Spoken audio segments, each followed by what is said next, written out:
Awesome. Well, thank you so much for making the time. I'm sitting here with Ryan Caldwell, 14-year founder and once again CEO of MX. That's not Amex, that's MX Open Banking Platform. And we are sitting here at the MX Money Experience Summit in Park City this week. Ryan's generously agreed to make a half hour's time available, so thank you so much. Yeah, for sure. Glad to be here. Thanks for having me. So to provide a little bit of context, 4 months ago in June, you announced that you were rejoining the company as CEO. Everybody I talked to has been really excited about it. What have those 4 months been like? Well, they've been incredibly productive, very intense. The big reason why I came back is most people know, founders love the companies that they build and are very committed to them. There's no way I would have stepped away from this incredible company if it wasn't for the health issues that my daughter ended up having. And, family, nothing matters more than family. So that had to take my focus. But as my daughter started healing a little bit better, started entering a stage of increased health and a little bit more stability, still have a long ways to get her all the way that we want to get her. But she's doing well, and my family was doing well. And so I started leaning in and spending more time in the business, and realized that there was just a lot that we could be doing beyond what we had been doing over the last 2 years. And so I was like, well, let's kick this back up to a few notches. And with the full support of my family, I was able to start spending more time. And then my board asked me if I would come back full time. And I said, you know what, I think I can. And my wife said she was okay with it and fully supportive. So I'm back. Well, I'm happy for you. I'm happy for your family and your wife and daughter. And hopefully things continue to go the same way that they've been going in a positive direction. Thank you. When you thought about, there's such a difference being a founder at a company versus being an operator, even a professional CEO who's previously been a founder. It's just a different mindset. And so when you thought about, hey, I'm going to actually rejoin as CEO of the company that I founded 14 years ago, what really jumped out to you about that opportunity? What made you excited? What made you think, hey, I've got a renewed sense of purpose and this is what I'm really set to do? Well, what's interesting with MX is we had laid so much of the groundwork for what was obviously going to be the next phase. We always knew these were these next phases where the company was heading. When we first went out and sold to banks, and remember, fintech was not a thing. There wasn't even a term. But we knew there would be innovation. The closest thing to a fintech would have been like a mint, right, kind of a thing. And we knew there was going to be more and more players like that. It was inevitable. This concept of needing to connect to data, free it up, and then be able to enrich that data or cleanse that data so that it'd be more intelligent, more usable, more applicable, and then be able to run analytics or insights onto that, and then be able to take action. It was so obvious that this was the inevitable future of the entire financial industry. So for us, we're like, okay, we've got to unlock this data. We've got to get to this data. We knew how we were going to do that first step of getting to the data. But then when we went to banks and to the earlier fintechs and said, here's all the ways you can use the data, fintechs kind of already knew their specific use case, which was usually pretty narrow in what they wanted to do.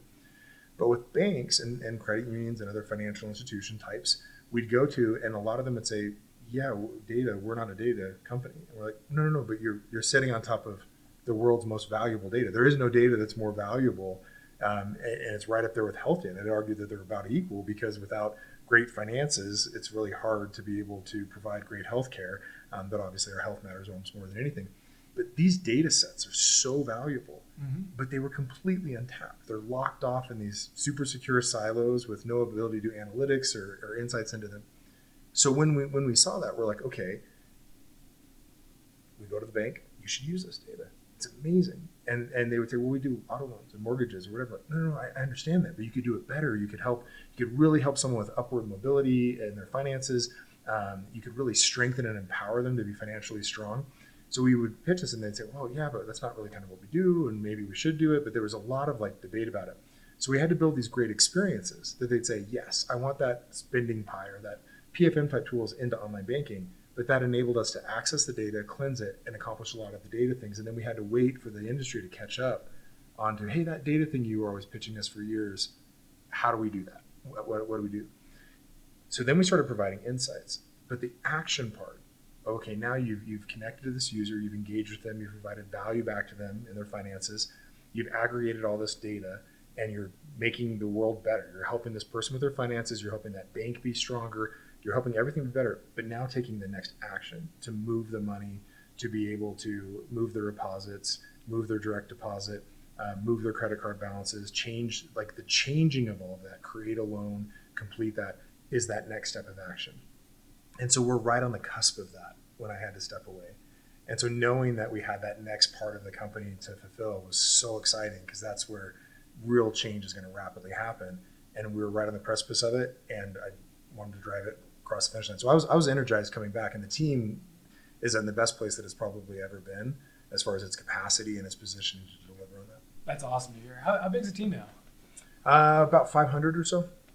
Well, I know you mentioned the next phase of the company's growth, and we'll definitely come back to that because I want to hear your thoughts about it. But we're having this conversation in 2024. There's probably 5,000 to 10,000 fintech companies, mostly concentrated in the U.S. in terms of number. But when you started MX, this market didn't exist. There weren't really fintech companies other than Mint and a few others, like you mentioned. Right. And so I'm curious how you came to that initial product idea. You were basically building a product before the market had caught up to actually being able to buy it. What made you have the conviction to build an open banking product before people were even saying open banking or fintech? Well, it all came down to, again, if I think about my own life, and I think about really anyone's life, again, your health or your family, those things matter more than anything. So you have the intangibles like your family, but your ability to protect the family, provide the family, and give them good health, and your ability to even afford good health insurance or be able to provide good health care or good maintenance that makes sure that you don't need sick care later, you actually have true health care. All of that is empowered by your finances. And so when it comes down to it, these are like some of the most important things in life. And so when you look at it, there's no way for someone to be able to manage the endless increasing complexity of our financial lives. I mean, if you start looking at, so the average consumer has 2 accounts, 3 accounts, 4 accounts, 5, 6, 7, 8, 10. And when you really start to look at it, and then managing all that and staying on top of it is almost impossible. So you have industries that have whole departments full of quant types, very bright people that are analyzing every single way to use bits of data to benefit not the consumer necessarily, but to benefit that organization. How do we empower the best banks in the world that want to be advocates for their consumers, that want them to be financially strong? How do we give them that data, that 360-degree view, so that they can help their consumers be strong, to have great, rich financial lives, so that they can take great care of their families and live a good, healthy life? And so we were obsessed with that. So we saw that, right? And so it didn't matter whether there was fintechs or not, or banks. It didn't matter how that even evolved. And the way that we've always viewed it, people used to ask me early on as fintech started to become a thing, are the fintechs going to win or are the banks going to win? And I said, that's not how this is going to work. Mm-hmm. The best banks will become more and more like really customer obsessed fintechs. And the best fintechs will scale into more and more products, deeper and deeper into someone's life, that they'll almost become more and more like a bank. And we've seen that. We've seen fintechs that have a really niche application that actually say, okay, now we're going to also offer a deposit account. We're going to also offer a debit card or a check or a credit card. And so you see them kind of expand. And then you have on the other side, you have some fintechs that just said, we're going to be a neobank. We're going to actually be a bank. And then you've watched banks who have now been adding features and products that are little pieces of the best things that fintechs have offered. Mm-hmm. They're actually incorporating in. So it's not that one or the other wins. It's that they start to look more and more like each other. And that is, they take the best of both sides. And there are, on the banking side, there are phenomenal strengths in a bank. Its ability to understand a regulatory environment, to be able to take advantage of that in a positive way, is unparalleled. Fintechs often struggle at that, right? But the best fintechs are getting good at it, and the best banks are getting really good at the fintech side. So what I really like about the summit that we're at right now is that MX, like many fintech companies, operates at the infrastructure layer. And so you could think that building products that MX builds, you kind of lose visibility to the end impact of the end customer. When it comes down to it, financial services is really a question about what opportunities we're building for ourselves based on how we manage our money and how we want to live our lives and what our money allows us to go out and do, like supporting our family. What I really like about the summit, bringing it back, is that we've heard interesting stories today about use cases for MX end users. These may not be direct customers, but when we talk about something like cash flow underwriting or being able to move over your deposits seamlessly from one bank to another without having to actually pull out cash, this actually makes a difference for end customers in a way that, we have a lot of founders in the audience. If you're getting bogged down on ISO codes or ACH returns, or whether you're, pulling your balances API once or twice a day for customers, you kind of lose sight of that end customer. And so I'm curious to hear from you with this very long question. What are some exciting case studies of MX end users that you've been particularly excited about recently, and what has kind of got the wheels turning about future product directions where you say, actually, this request is one that we don't service today, but it could be a really interesting avenue to explore, or this is the whole reason that we're doing this. Like, this is why what we're building is so compelling and making a difference in people's lives. Yeah, it's a good question. For us, we have an incredible amount of visibility to the end consumer because we are making those connections and driving those engagements for the clients that we serve. So for the banks and the credit unions and the fintechs and the non-banks, and there's a huge spectrum of people that we power. And for each of them, we're largely, in some cases almost entirely, driving that consumer experience. So the direct pixels they're touching on their iPhone or that they're touching in a browser or clicking on, we're powering a lot of that. So we know exactly kind of how they're interacting. We also see all of the data for that consumer's life. And part of what our partners want us to do is to, and we're so protective over that and making sure that data is used to empower that person to be financially strong. We don't really work with any partners that aren't oriented that way. If they're not oriented to wanting their consumers to be better off and stronger, we steer clear of anything that goes down those paths. So for us, being focused on partners that have that intent, we're always looking at the data to try to find out how can we help this person more with their life. And the key thing, again, getting to the data, you get access to this data is the first step. Because you don't have access to the data, you can't analyze it. As you analyze the data, it becomes pretty clear where that person is struggling, or it becomes really clear where they're getting abused, that they're getting double charged on something, that they're paying way too much of a rate, or that they don't have something that's out of whack for where their finances are.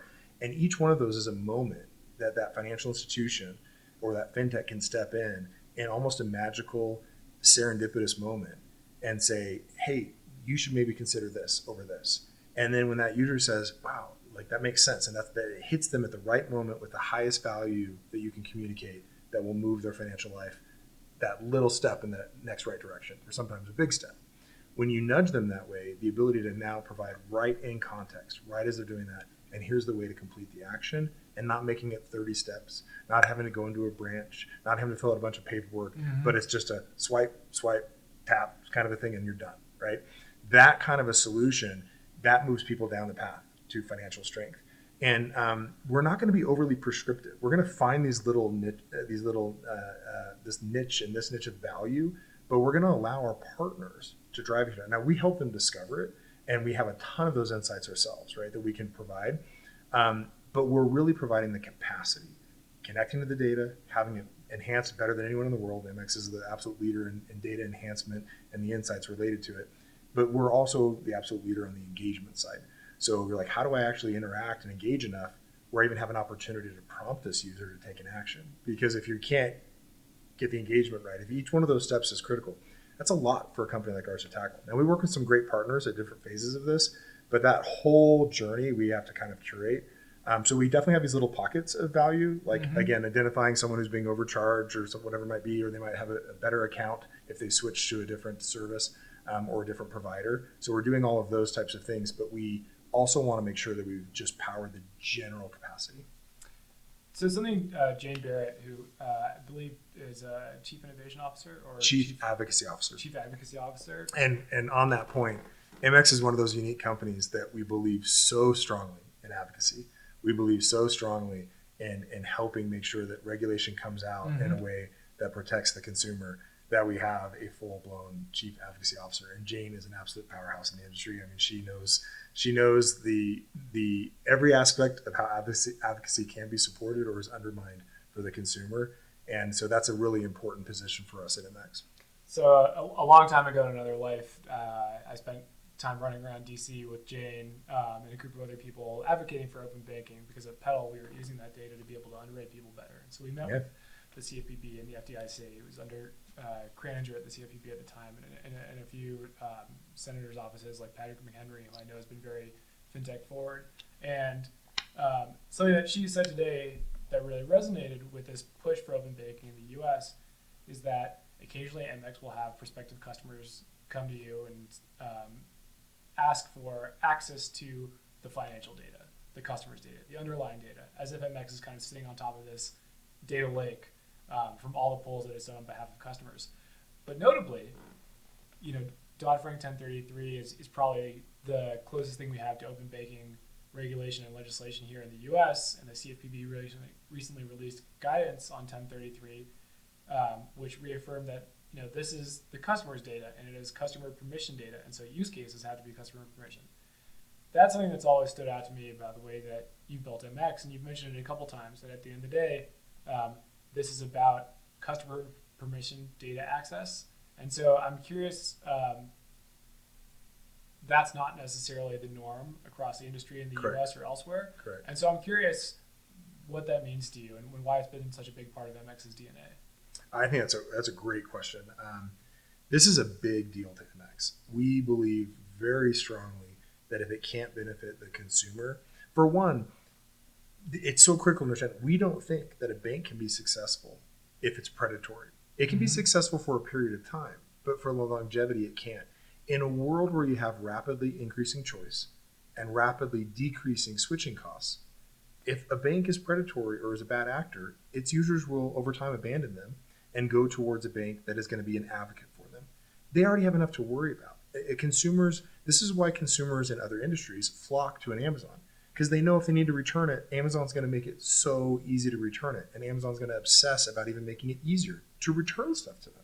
Right? That's what I'm saying. It's amazing that Amazon, drop it off at a Whole Foods, drop it off here. Don't even put it back in a package. Don't put it in a box. We'll take care of it. That level of customer obsession makes people default to, if I want to buy something, I'm just going to buy it on Amazon. Mm-hmm.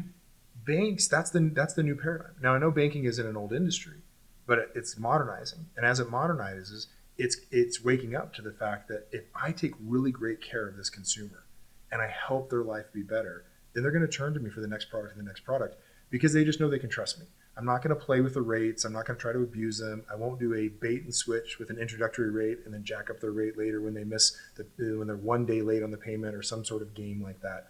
So the good actors are going to get stronger over time.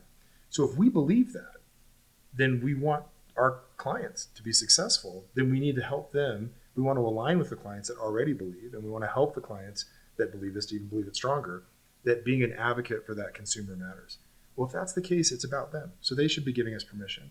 And then we want to inform them on what they're doing. So what we've seen in the past in this industry is we've seen a lot of aggregators that might get permission to get one little piece of data, but then they go in and get a whole lot of data, right? Mm-hmm. And the user didn't understand that, didn't want that, and surely didn't permission that. We believe that is not okay. We believe that user should be fully informed. It's similar to a lot of, from a legal standpoint, you can't give consent if you're not informed, right? Because it's not really, you don't know what you were giving consent on. So the whole idea that somewhere deep down in some text you permission to something is not how we view the world. We view the world, and the person should know exactly what they're agreeing to. So we've built our whole business based off of that. And so it's really important for us that the consumer understands what they're agreeing to, but it's also important that they're agreeing to only the minimum amount that they need to. So if they're saying, yes, I need to transfer a certain amount of money, so I want to go use an app to access to my bank account to pull the money out to move it to another country or something like that. If they're doing that, then they really only want you to access the minimal data to do that. They don't want you to go in and get their other 6 accounts and their mortgage and their auto loan and their interest rates and their entire transaction history. That's not necessary, and it's not the right thing to do. So we've operated that way from the get-go, and seeing that any data that we store, it has to be for the benefit of the consumer. And that takes a certain amount of discipline. Now, it also means that you are accepting that you won't have these additional streams of revenue that you could derive off of that. But MX has always believed that we don't need to do that. We just have to take great care of our clients, help them take care of the consumers, and everything else works out fine. I mean, it feels a little bit like OAuth, where you may add a calendar plugin on Chrome, and then all of a sudden you're saying, hey, wait, why is the plugin asking me for full access to my Gmail and making that non-negotiable? All I want to do is send calendar invites. I don't want this thing reading and sending emails on my behalf. Exactly. But unlike that in financial services, the customer may not even know what data is being permissioned. And so that's where it really matters to do the right thing, in my mind, is, customers don't have necessarily the nuanced understanding of what they're actually getting into when they make their financial data available. And so doing the right thing really matters, specifically because people may not know the difference between that and not doing the right thing. I think you're dead on it. And let me give an example that I think everyone can relate to.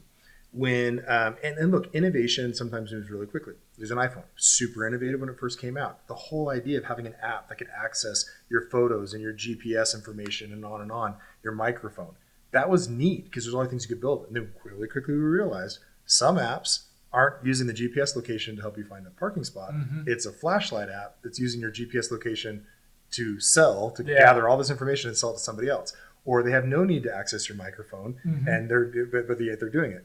Or all you need to do is upload one profile picture, but instead it gets access to all of the pictures of your children and like this is absurd. So very quickly, Apple, being it's a new industry, right? But we don't have to relearn what they learned.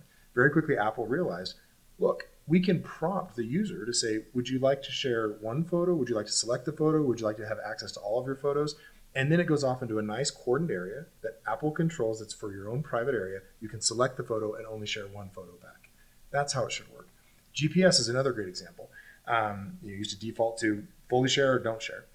Now you could always go into your settings and disable it. But most users, just like you mentioned, don't even know where in the settings or that you even could do that, or later on you could disable it. And then they have to go through their not tens, not hundreds, but thousands of apps, mm-hmm. and go through every single app and figure out, did I give that app permission? Did I give that app permission? And then disable it. Most don't know how to do it. Most will never take the time to do it. So the modern paradigm is when you open the app and it says it wants access, it'll ask you, would you like to give it location sharing only when the app's open for the next hour, or like indefinitely?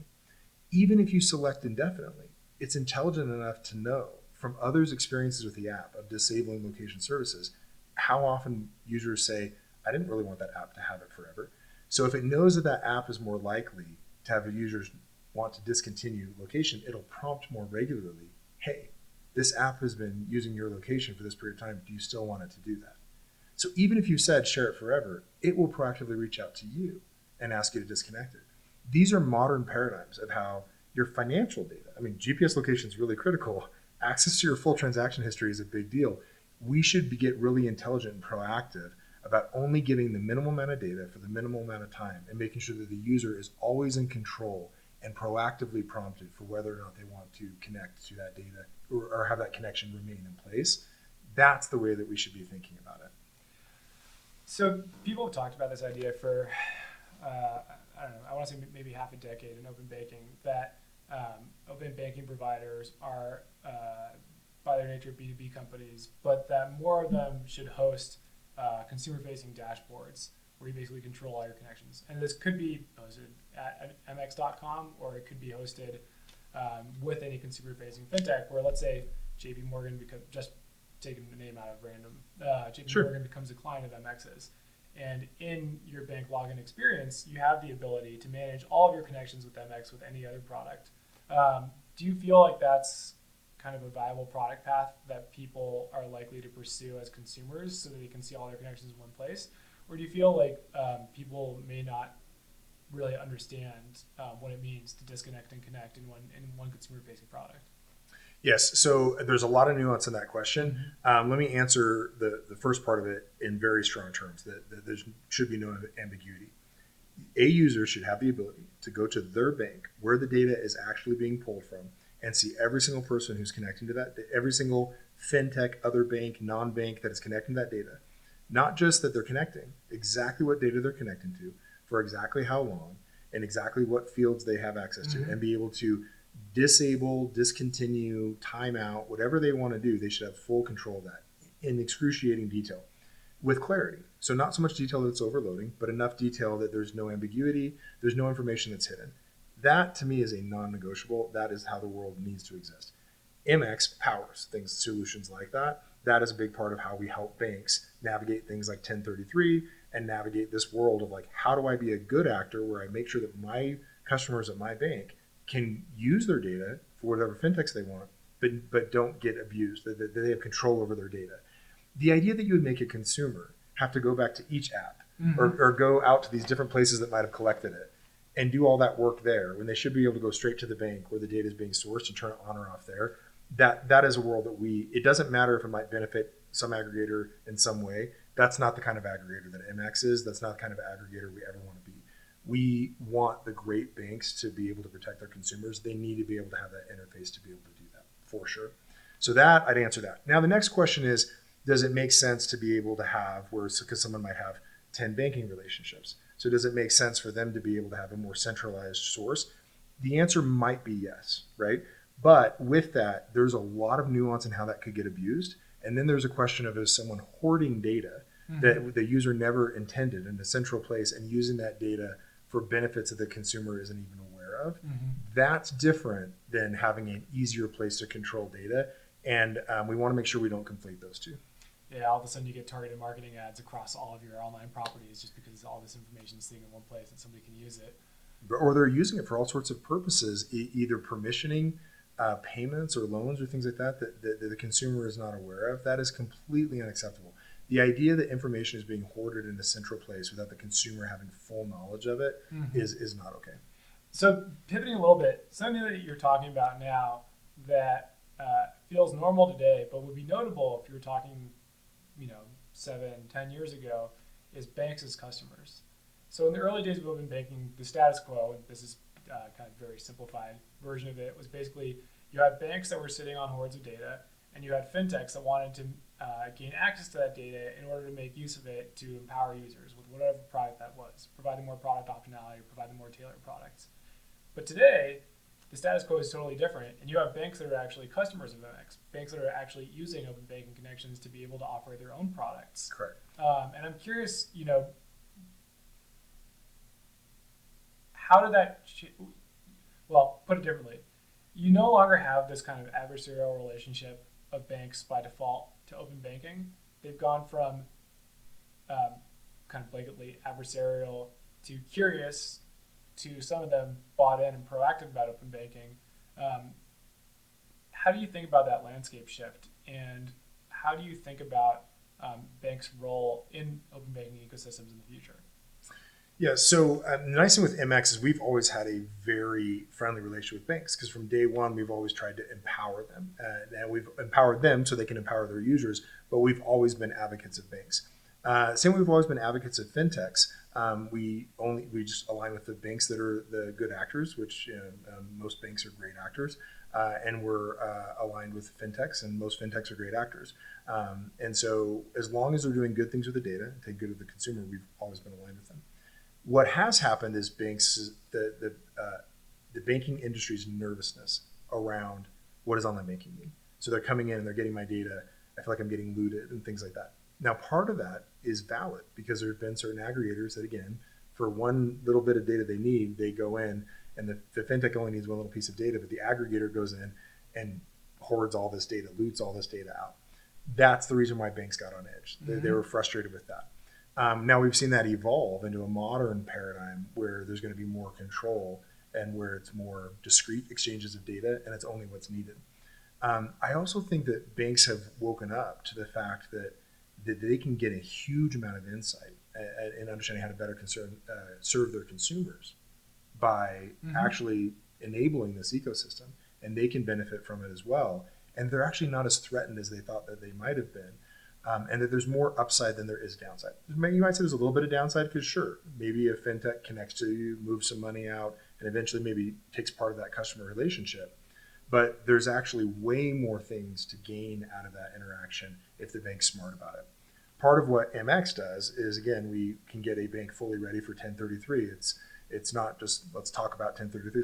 Let's not talk about it. Let's get you fully ready for it. Let's actually go in and in a short period of time, analyze exactly where you are now, how you need to get to a place of feeling completely safe and prepared for 1033. And even as it evolves, because we're still waiting for some of the final specs or final determinations to be made, but we can help you navigate that just fine. The other part of it is, okay, now you've met the needs to be fully prepared for 1033. No fears, no concerns there. But how do you benefit from that? How do you actually get insights out of delivering data to these fintechs that helps you better understand what your consumers are asking for? and what they need. And that's another part of it, is you don't have to be a bystander in this world of innovation. You can be an active participant. You can observe the innovation. You can see what your consumers like or don't like, and then you can choose ways to serve them well. Again, everything has to come back to making the consumer's life better and using data. Anytime you use data, it's to help them. And so we believe in that. So, but that's where a lot of banks have turned to us, and where we have such a good relationship with banks is because we don't just want to talk to them about 1033.